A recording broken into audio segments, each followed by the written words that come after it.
Já parou para pensar que essa nova magia do nosso tempo, a inteligência artificial, pode ser, na verdade, um truque com um preço oculto? Parece que a gente ganhou um superpoder, sabe? Mas, e se o pagamento por ele for algo muito mais valioso que dinheiro? Nessa análise, a gente vai conectar os pontos entre esse encanto, o preço que se paga e o caminho para um uso consciente dessa ferramenta que está mudando o nosso mundo. Olha, essa frase aqui, ela é a chave de tudo.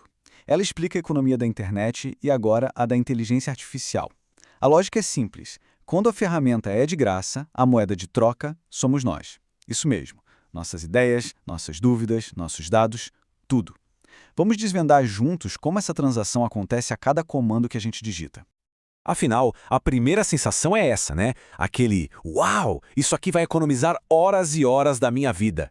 É uma promessa de produtividade que parece mágica. É o gancho perfeito. A gente sente que ganhou um superpoder de verdade.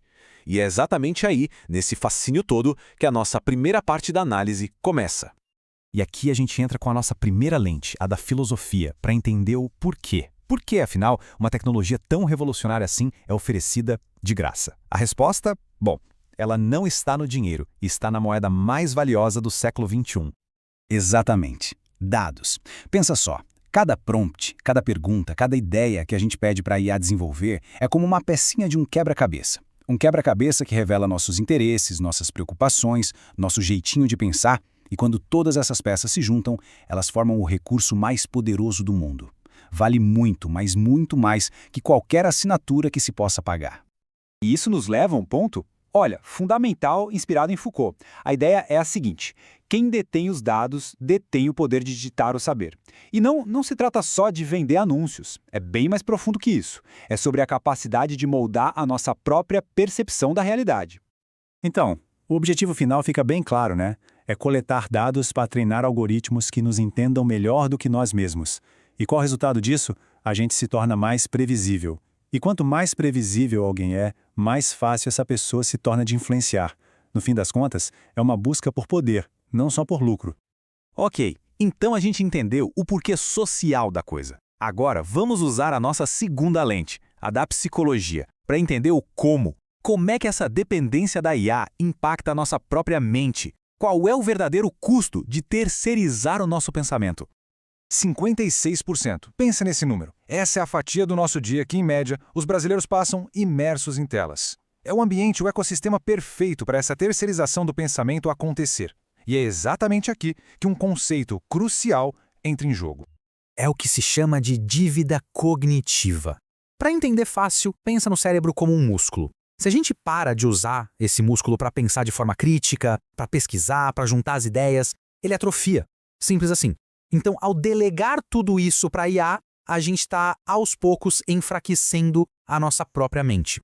E olha só, uma pesquisa do MIT mostra direitinho como isso funciona na prática. A busca tradicional, na web ou em livros, é um processo ativo. A gente seleciona, filtra, sintetiza as informações. Exige esforço, né? Agora, a IA, ela entrega uma resposta prontinha, colocando a gente no modo passivo. O resultado disso é perigoso. A gente absorve menos e, consequentemente, aprende menos. E aí fica a grande questão, não é? Se o algoritmo nos conhece melhor do que nós mesmos, quem é que está no controle? Quando uma ferramenta entende nossos gatilhos, nossos padrões melhor do que a gente, a linha que separa a ajuda de manipulação fica perigosamente fina. Mas calma. O objetivo aqui não é gerar medo, é gerar consciência. E isso nos leva direto para a nossa terceira lente, a da estratégia, a da ação. A pergunta é: como podemos usar essas ferramentas incríveis sem nos tornarmos reféns delas? A resposta está em deixar de ser um usuário passivo para se tornar um arquiteto ativo do processo.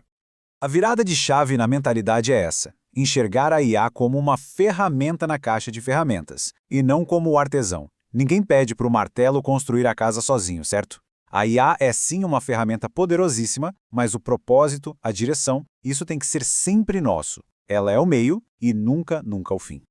E a mesma pesquisa do MIT, que a gente já falou, nos dá um mapa para isso. O fluxo de trabalho mais eficaz é o seguinte: primeiro, o seu esforço, a sua pesquisa, suas ideias, o seu rascunho.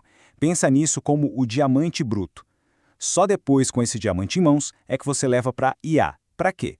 Para polir, refinar, transformar em um brilhante. A ordem dos fatores aqui é crucial. Para conseguir fazer isso, a gente precisa desenvolver o que se chama de letramento em IA. E isso basicamente se resume a duas habilidades essenciais. A primeira, saber criar prompts eficazes, ou seja, a arte de fazer as perguntas certas. E a segunda, que talvez seja ainda mais importante, a capacidade de analisar a resposta da IA com um olhar crítico, sabe? Não aceitar tudo de primeira. É a grande diferença entre ser um mestre da ferramenta e um mero apertador de botões. E aqui vai uma dica bem prática. Não se prenda a uma única ferramenta. Vale a pena ser, digamos, polígamo com a IA. Existem dezenas de modelos por aí, cada um com seus pontos fortes. Então, experimente, compare, use plataformas diferentes para tarefas diferentes. A ideia é ser um explorador, não um seguidor.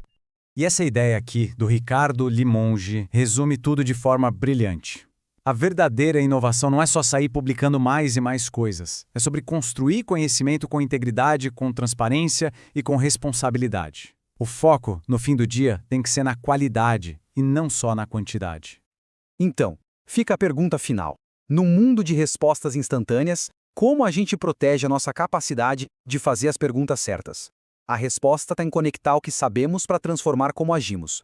Nós vimos o porquê filosófico por trás da IA gratuita, o como psicológico que ela afeta a nossa mente e a estratégia para usá-la com consciência. Agora, a ação é o próximo passo.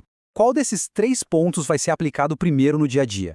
Conta pra gente aqui nos comentários. E se essa análise fez sentido, compartilhe com quem precisa parar de ver a vida em caixinhas e começar a transformar conhecimento em ação. Muito obrigado pela companhia.